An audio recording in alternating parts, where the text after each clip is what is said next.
Hello everyone, welcome to the Look Like Me podcast. I am Yunal Zire. In today's episode, I will share my thoughts on Kurdish-Israeli alliance founded on democracy, secularism, shared interests and cooperation for Kurdish freedom, independence and regional stability. The views expressed in this episode are my personal opinions and reflections. Now, let's begin. The agreements and contracts that countries or societies make with one another, as well as initiatives aimed at coexistence or trade, are things that bring several countries or societies together and elevate them collectively. Within this framework, initiatives similar to NATO and BRICS, along with many other organizations and bodies, have been established around the world. In the same way, the Kurds must also become part of an organization or body. Although Kurdistan has not yet achieved its independence, Kurdish groups, initiatives, companies, organizations, and institutions have to come together with other societies around the world through such agreements, contracts, and objectives, especially for the Kurds within the region where they live and throughout the geography of Kurdistan. The community with which they most need to maintain relations is the Jewish community, and naturally the State of Israel. Israeli companies, groups, associations, organizations, and institutions.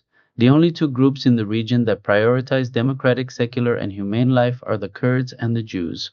For this reason, the two societies must act together through cooperation, agreements, and initiatives that will allow them to support one another in the best possible way and liberate the dynamics of the region from the hegemony of murderous states such as Iran and Turkey.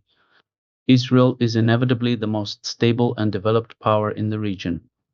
At the same time, in complete contrast to the occupying states that exploit the Kurds, Israel and the Jewish community are the only state and community that support a democratic and free life.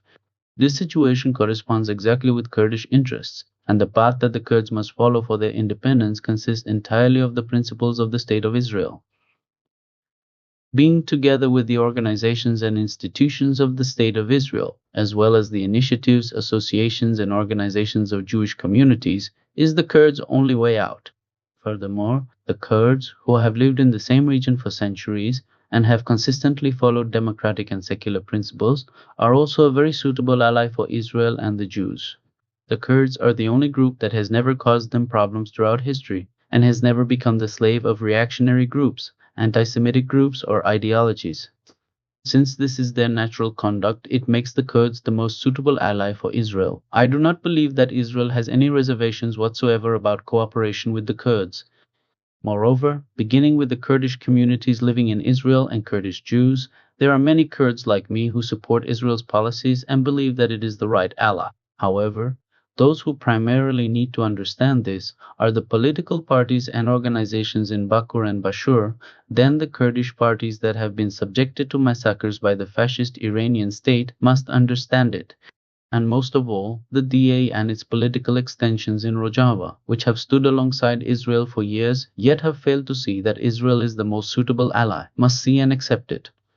Only when the Kurds sufficiently grasp this reality will the pressures on the Kurds and the progress made on the path toward Kurdish independence become visible at a certain level and gain stability.